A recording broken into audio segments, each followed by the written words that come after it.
Matahari baru saja terbit pagi itu, namun Slamet Mulyadi sudah terburu-buru keluar menuju rumah bapaknya, Hamzah, di desa Wanarejan Selatan. Setibanya di rumah tersebut, Mulyadi langsung menemui bapaknya. Mulyadi mengadu bahwa semalam ia memergoki Matsirin masuk ke dalam rumahnya, kurang ajar. Istri saya ditiduri Matsirin, ujar Mulyadi saat mengadu ke bapaknya. Sabar dulu, sabar. Bicara pelan-pelan. Jangan teriak-teriak begitu. Pak Hamzah mencoba menguasai situasi, tidak bisa dibiarkan perbuatan si brengsek itu. Pak, berani-beraninya dia melakukan perbuatan zina terhadap saudaranya sendiri.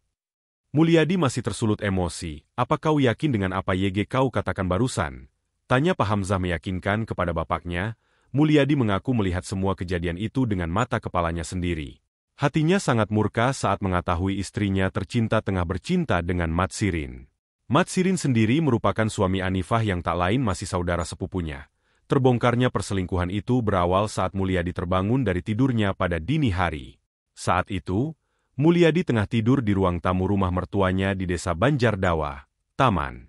Mulyadi terjaga dari tidur lelapnya karena gangguan nyamuk. Mulyadi lalu mencari obat nyamuk di lemari. Karena tak menemukan, ia menuju kamar istrinya hendak untuk minta obat nyamuk. Namun di kamar istrinya itu, ia hanya mendapati anaknya tidur seorang diri. Ia berpikir mungkin istrinya sedang di kamar mandi.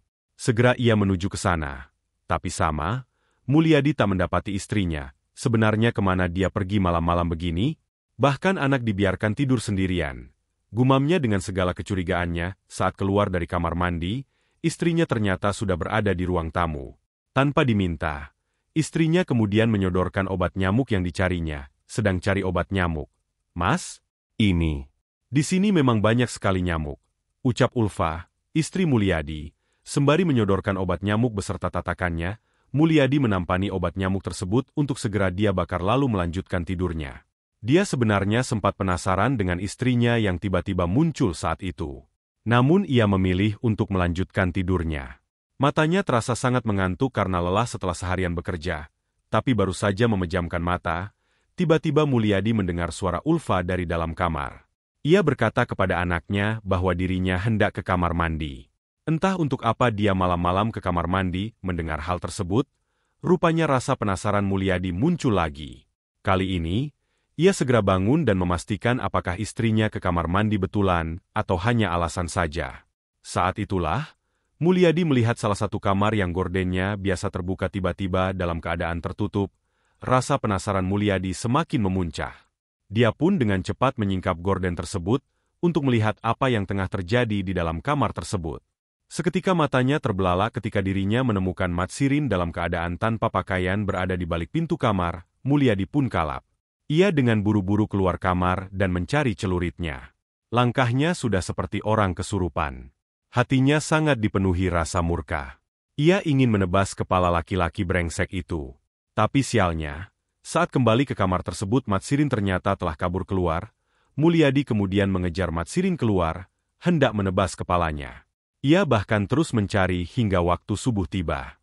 Namun sekali lagi Mulyadi kehilangan jejak Matsirin.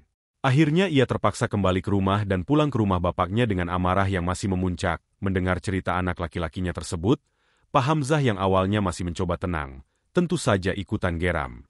Akhirnya ia memutuskan untuk memanggil Ulfa untuk berbicara secara langsung. Pak Hamzah kemudian menanyakan tentang kebenaran cerita yang Mulyadi katakan. Tadi Mulyadi berkata kamu telah memasukkan lelaki lain ke dalam rumah. Apakah benar demikian? Tanya Pak Hamzah kepada Ulfa. Mana mungkin, Pak? Lelaki itu bisa jadi maling. Jawab Ulfa yang langsung dipotong oleh Pak Hamzah. Suaminya Anifah maksudmu, tegas Pak Hamzah. Ia sangat kecewa dengan perbuatan mantunya itu. Lalu Ulfa diam sambil menundukkan kepalanya. Tak ada sepatah kata pun yang keluar dari mulutnya. Terasa beku, terasa keluh. Ia kini sudah tertangkap basah. Tak bisa memberikan alasan apa-apa lagi. Karena jika dia terus-terusan membuat alasan, hal itu hanya akan membuatnya terjebak dalam alasannya tersebut. Usai diinterogasi Pak Hamzah, Mulyadi lantas mengantarkan pulang Ulfa ke rumahnya. Sebenarnya hatinya sangat berat melakukannya. Bahkan dia masih tak sanggup menatap mata sang istri, karena rasa kecewa yang menyelimuti hatinya. Namun bagaimanapun Ulfa masih menjadi istrinya. Sudah seharusnya ia mengantarkan sang istri ke rumah. Sekaligus memastikan Ulfa tidak mampir kemanapun. Sesampainya di rumah, Mulyadi langsung mengadukan ulah istrinya kepada mertuanya. Berbeda dengan caranya menjelaskan pada ayahnya, kini ia mencoba menjelaskan dengan lebih tenang. Ia tak ingin menyulut pertengkaran dengan mertuanya. Setelah selesai menceritakan semuanya, selanjutnya Mulyadi mengemasi pakaian dan pergi dari rumah mertuanya. Setelah kembali ke rumah bapaknya, pria kelahiran 1992 itu lalu mengutarakan niatnya untuk tidak segan-segan membunuh Matsirin kepada bapaknya. Dan tanpa diduga, ternyata rencana ini didukung penuh oleh Pak Hamzah. Sebab apa yang dilakukan Matsirin merupakan aib bagi keluarga besar mereka. Pak Hamzah lalu mengumpulkan anak-anaknya yang lain, yakni Edi, Akbar, dan Soleh. Ia ingin agar mereka membantu Mulyadi mengeksekusi Matsirin. Mereka lantas mulai mengintai Matsirin. Tak ada satupun dari mereka yang menolak ajakan tersebut. Mereka justru bertekad penuh untuk membantu niatnya Mulyadi. Karena bagi mereka harga diri Mulyadi sebagai suami sudah diinjak-injak, keesokan hatinya, saat matahari tewat berada di atas kepala, mereka segera menuju rumah Matsirin dengan membawa celurit, senapan angin dan bambu runcing. Mereka membawa apapun yang tersedia di rumah.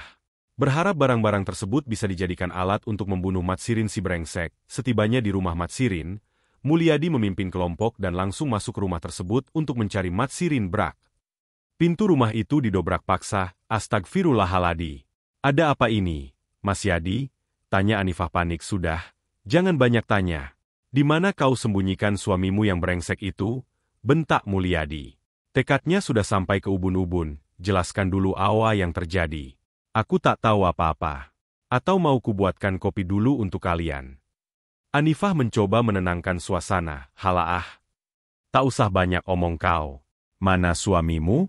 Suruh dia berhadapan denganku. Mulyadi masih murka. Aku tak tahu kemana suamiku pergi.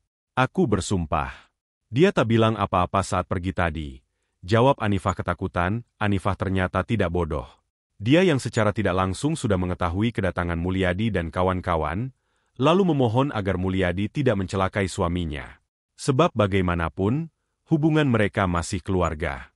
Jadi lebih baik diselesaikan secara kekeluargaan, namun permohonan Anifah itu tak digubris Mulyadi sama sekali. Dia justru dengan tega mengusir Anifah bersama anaknya agar tak ikut campur. Sudah sana kau lebih baik persis saja. Ini urusan lelaki. Perempuan tak usah ikut campur. Hanya merepotkan saja. Sekalian juga bawa anakmu itu. Kami tidak berurusan dengan anak kecil. Hardik Mulyadi berapi-api. Setelah mengusir pemilik rumah beserta anaknya, Mulyadi lalu mencari Matsirin ke semua penjuru ruangan. Lalu tak lama akhirnya mereka menemukannya dalam keadaan terdesak. Rupanya Matsirin tengah bersembunyi di atas plafon rumah. Hoi, lihat. Si brengsek rupanya sangat ketakutan. Hahaha. Ucap Akbar penuh keangkuhan. Iya, Bang. Dia terlihat seperti tikus yang bersembunyi di loteng. Haha. Sahut Soleh, kemana sosok Matsirin yang tak kenal takut? Yang bahkan tega berselingkuh dengan istri saudaranya sendiri? Kemana? Mulyadi semakin murka ketika melihat wajah calon korbannya. Ia masih terbayang-bayang perbuatan Matsirin dan istrinya di atas ranjang. Tanpa aba-aba, Mulyadi langsung menusukkan bambu runcing yang ia bawa ke atas plafon rumah. Sementara yang lainnya menyusul dengan alatnya masing-masing. Benar-benar pemandangan yang sangat tragis. Bahkan suara senapan anginnya terdengar sangat mengerikan. Setelah puas menyerang dari bawah, Mulyadi lantas naik ke atas plafon dengan tangga. Di atas, ia melihat keadaan Matsiri yang sudah tak berdaya. Bukannya timbul rasa iba, justru rasa haus daerah lah yang semakin menyelimuti hatinya. Tanpa ampun Mukyafi membacok Matsirin dengan celurit. Sangat membabu buta. Akal sehatnya seolah telah hilang akibat terbakar api amarah yang berkobar. Aksi sadis tersebut kemudian dilanjutkan oleh Edi, Ali dan Soleh. Mereka bergantian menusuknya dengan bambu runcing. Tanpa ampun, tanpa kompromi. Sebagai balasan karena telah mencoreng nama baik keluarga. Setelah puas menganiaya Matsirin, Pak Hamzah yang sedari tadi bertugas menjaga pintu, menyuruh anak-anaknya untuk segera pergi. Mumpung tetangga belum ada yang datang katanya. Karena bagaimanapun ini adalah kasus kriminal yang bisa dibawa ke ranah hukum. Setelah rombongan pergi, sebenarnya Matsirin masih hidup. Namun keadaannya sudah sangat kritis. Sekujur tubuhnya penuh dengan luka parah. Bahkan wajahnya sudah tidak karu-karuan. Penuh darah, penuh luka, berkat laporan Anifah ke balai desa. Tak lama kemudian kejadian tersebut segera dilaporkan warga ke polisi. Sementara Matsirin yang semakin kritis langsung dievakuasi ke RSUD terdekat. Warga pun panik. Begitu pula Anifah yang tak kuat melihat keadaan suaminya babak belur. Namun ia harus tetap kuat demi anaknya yang masih kecil. Namun nahas, dalam perjalanan menuju RSUD nyawa Matsirin tak tertolong dan dinyatakan tewas oleh para pihak medis. Tidak heran, melihat kondisinya yang sudah sangat parah. Di sisi lain, Mulyadi dan bapaknya tertangkap oleh polisi saat berniat untuk kabur dari desa tersebut. Sementara 3 saudaranya, Edi, Ali serta Soleh berhasil kabur dan ditetapkan sebagai DPO. Mulyadi dan Pak Hamzah selanjutnya bawa ke kantor polisi secara paksa. Mereka dijerat pasal 340 KUHP tentang pembunuhan berencana, pasal 338 KUHP tentang pembunuhan dan pasal 170 tentang pengeroyokan. Alhasil keduanya harus melanjutkan proses sampai ke meja hijau. Setelah sidang dilangsungkan, pengadilan negeri akhirnya menjatuhkan pidana penjara 6 tahun kepada Mulyadi dan Pak Hamzah.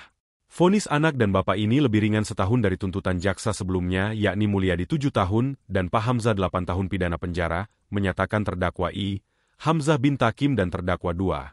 Slamet Mulyadi alias Yadi telah terbukti secara sah dan meyakinkan bersalah melakukan tindak pidana pembunuhan. Menjatuhkan pidana oleh karena itu kepada para terdakwa tersebut dengan pidana penjara masing-masing selama 6 tahun. Kata Hakim Ketua saat membacakan amar putusannya, keduanya pun harus menghabiskan 6 tahun ke depan di dalam jeruji sel. Lantas bagaimana nasib Ulfa dan Matsirin? Mereka juga mendapatkan hukuman setelah kisah cinta terlarang mereka terkuak. Setelah dijatuhkan talak oleh Mulyadi, kini Ulfa dikembalikan ke orang tuanya. Sementara Matsirin diusir dari kampung dan terpaksa harus berpisah dengan anak dan istrinya. Walaupun sebelum itu Ulfa dan Matsirin sempat diadili di balai desa, demikianlah sebuah kisah penuh makna yang bisa kita ambil pembelajaran di dalamnya. Semoga kisah ini bisa memberikan nilai positif bagi penonton sekalian. Terima kasih telah menonton video ini sampai akhir. Sampai jumpa di kisah-kisah inspiratif lainnya. Jangan lupa like, subscribe dan tinggalkan jejak kalian di kolom komentar.